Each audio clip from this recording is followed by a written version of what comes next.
Fala, gente boa! Bom, eu iniciarei o nosso último vídeo, né, do dia e da semana, né, mostrando essa foto aqui, ó. Não sei se está legal aqui a visualização dela, tá? Mas o que eu, pelo menos, estou tentando mostrar, tá, é uma visão geral da cidade de Cachoeira, no interior da Bahia. É uma cidade não muito distante de Salvador e que fica na região do Recôncavo, né? Uma região bem próxima a Salvador. Essa cidade de Cachoeira, no século XIX, ela chegou a ser a segunda cidade mais importante da Bahia. E os principais, o que gerou durante muito tempo a riqueza dessa cidade, que eu estou tentando mostrar, foi a exportação de açúcar e de fumo. Ainda hoje, o cultivo de açúcar, de cana-de-açúcar e de fumo, ainda é muito forte em Cachoeira. Em 2019, caso eu não esteja enganado, essa cidade de Cachoeira, né, que foi a última vez que a população de Cachoeira foi contada, a população lá em 2019, há 4 anos atrás, era de 33.470 habitantes. E é uma cidade relativamente pequena e acredita-se que essa cidade ela tenha começado a ser povoada, a início da colonização dela tenha tido início, tenha iniciado ali por volta de 1531.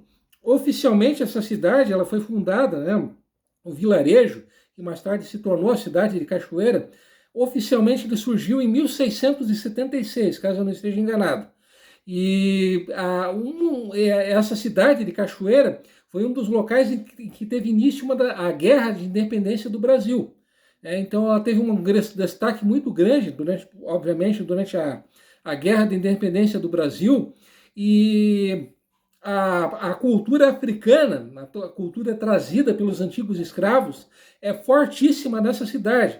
Inclusive, essa cidade é considerada um dos polos, digamos assim, da cultura afro, né? Da cultura africana no Brasil.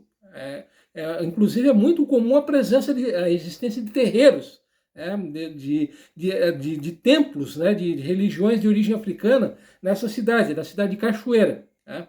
Que não é, como eu disse há pouco, não é muito distante de Salvador. Inclusive, todo dia 25 de junho, a capital da Bahia, sempre na data de 25 de junho, a capital da Bahia é a cidade de Cachoeira. Por que 25 de junho? Porque nessa data, em 25 de junho de 1822, ocorreu, caso não esteja enganado, uma das batalhas da Guerra da Independência do Brasil. Aliás, nessa data, em 25 de junho de 1822, o imperador, ainda não imperador, Dom Pedro, Dom Pedro foi aclamado imperador nessa cidade, Cachoeira, isso em 25 de junho de 1822, ou seja, praticamente 3 meses antes da independência do Brasil. Então, contado um pouco da história de Cachoeira, para vocês terem uma ideia, né? Eu voltaria ao que interessa, que é o Príncipe de Joinville. Bom, o Príncipe de Joinville, ele, como eu tinha contado, né, do vídeo anterior, a missão dele era a frota comandada por ele, a expedição comandada por ele. A função dessa missão era trazer, né, levar os restos mortais do Napoleão Bonaparte para a França. Pois bem, naquele ano de 1840, eles estavam quando eles tinham acabado de zarpar do porto de Tenerife, eles tiveram um problema. E que problema foi esse? Os ventos eram muito fracos. Como os ventos eram insuficientes para que eles prosseguissem a viagem até a ilha de Santa Helena, que era o local onde estavam os restos do Napoleão, eles tiveram que atracar, quando eles estavam na altura do litoral brasileiro, eles acabaram rumando a Salvador. Então eles atracaram, essa expedição acabou atracando, eram 2 navios, tá? Que era um deles era o Lapul, né? Caso não esteja enganado. Agora me foge o nome do outro navio, mas eram 2 navios. Então esses 2 navios eles atracaram no porto de Salvador, tá? Pois bem, como eles não tinham nada o que fazer, então eles decidiram subir o Rio Paraguaçu. Rio Paraguaçu é o principal rio a cortar, né, o principal rio de cachoeira. Pois bem, o que eles decidiram fazer? Qual que foi a diversão que eles encontraram? Ir no mato, se embrenhar, ir no meio do mato para caçar. Eles caçaram muitos papagaios. Então, os ambientalistas que estão assistindo esse vídeo já estão começando a ter urticárias ouvindo isso. Então, essa foi a diversão que o príncipe de Joinville e a sua turma encontraram, ir no meio do mato para caçar. Pois bem, eles seguiram uma trilha e ao final dessa trilha havia um povoado. Eles estranharam que nesse povoado não havia rigorosamente ninguém. Inclusive, na igrejinha desse povoado, havia ainda um incenso utilizado na celebração da missa, que esse incenso ele ainda estava ardendo. Ele ainda não havia, a chama ainda não havia se extinguido. Então isso levava a crer que as pessoas que estavam dentro dessa igrejinha, eles tinham acabado de sair dali. E no coreto desse povoado, também não havia ninguém. Curiosamente e estranhamente, haviam os instrumentos musicais ainda estavam nesse coreto. Isso dava a crer que os músicos eles também tinham acabado de fugir, enfim, tinham acabado de sair dali. O príncipe e a sua turma, eles começaram a tocar esses instrumentos para ver se chegava alguém ali, mas nada, nenhuma alma viva apareceu. Pois bem, já estava escurecendo e eles acabaram, eles estavam embarcando na pequena embarcação pelo qual eles chegaram até ali, né? Então, de Salvador, eles pegaram uma pequena embarcação, subiram o rio Paraguaçu, como eu disse ainda há pouco, e eles atracaram em um pequeno porto, em um cais, em um pequeno trapiche. Quando eles estavam voltando, né, se preparando para embarcando, como eu disse ainda há pouco, nesse cais, nesse trapiche, enfim, apareceu uma verdadeira multidão. E essa multidão estava enfurecida. Simplesmente eles queriam um coro do príncipe e da sua turma. E eles estavam armados de paus, de facas, de espadas de madeira, enfim. Eles não estavam para brincadeira. E a maioria dessas pessoas eram negros, certamente escravos e mulatos, né? A maioria dessas pessoas. Acontece que, né, numa demonstração de muito amor e carinho, o príncipe de Joinville, ele acabou sendo separado do restante dos outros oficiais que o estavam acompanhando. E eles foram levados para o mato. E no mato eles apanharam mais do que o Jack anda apanhando no campeonato catarinense. Sim, o príncipe de Joinville apanhou feio, ele e os amigos dele.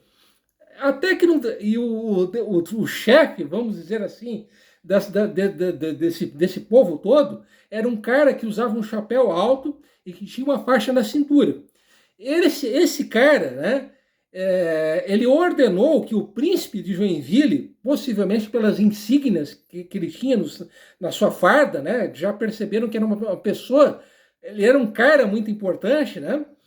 Esse cara aí, o chapeludo, ele ordenou que o príncipe de Joinville ele fosse agarrado, né, e levado até um montículo, até um pequeno monte de terra. O que fariam com o príncipe nesse montículo de terra? Ele seria fuzilado. Repetindo, o príncipe de Joinville seria fuzilado. Inclusive, eles já estavam preparando, eles já tinham apontado as espingardas em direção ao príncipe, né?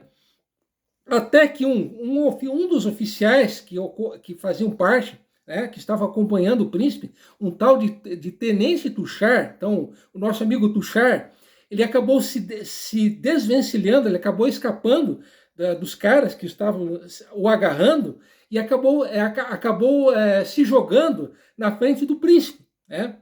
E o tal cara, o chapeludo, que eu acabei de mencionar, ele entendeu, né? Ele deu uma ordem para que todo mundo ficasse quieto.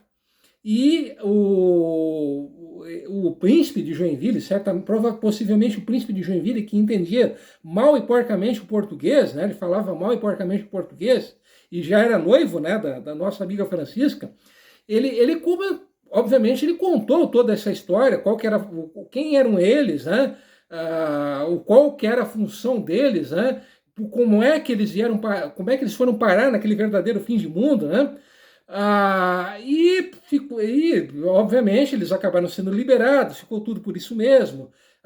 Houve uma troca, né, de notas diplomáticas entre o Brasil e a França. O governo francês exigiu, obviamente, explicações disso. O governo brasileiro abriu um inquérito para apurar tudo o que ocorreu, e no fim terminou tudo em pizza. Terminou tudo em pizza, e isso acabou caindo no esquecimento. Mas afinal de contas, como é que eu soube dessa história toda que eu estou contando a vocês? Por causa disso aqui, ó.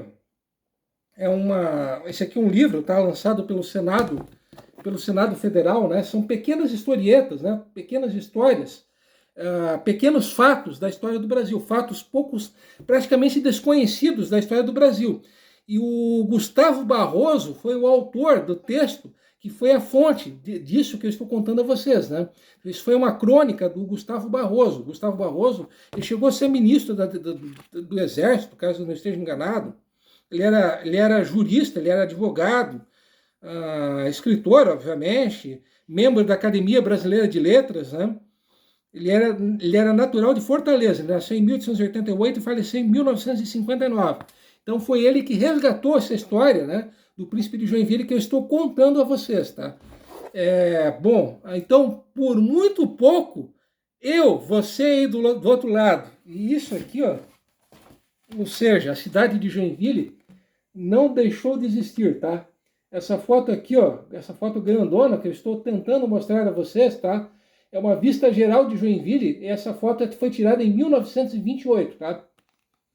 Vocês estão enxergando? Então, por muito pouco, isso aqui não deixou de existir, tá? Então, imagine se tivessem fuzilado o príncipe, né? Imagine isso, se o príncipe de Joinville tivesse sido fuzilado. Então, é um fato bem curioso, um fato para lá de bizarro, para lá de surreal, né?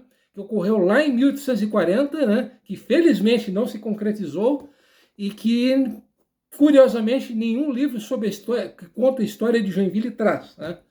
Então, pessoal, perdão, né? Eu já estava me esquecendo.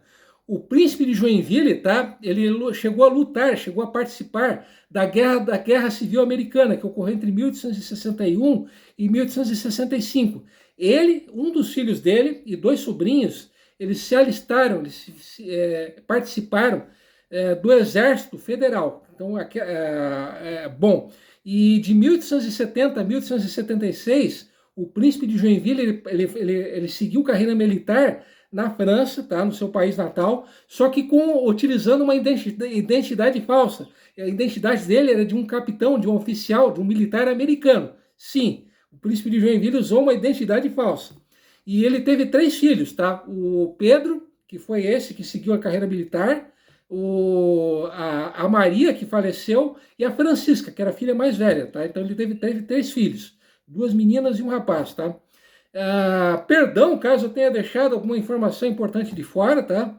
Uma história bem curiosa, muitíssimo interessante, muitas coisas, infelizmente, eu tive que deixar de fora. Perdão por esse vídeo interminável e, mais uma vez, como sempre, obrigado pela atenção e pela paciência de vocês. Até semana que vem e, como sempre, tradicionalmente, fui!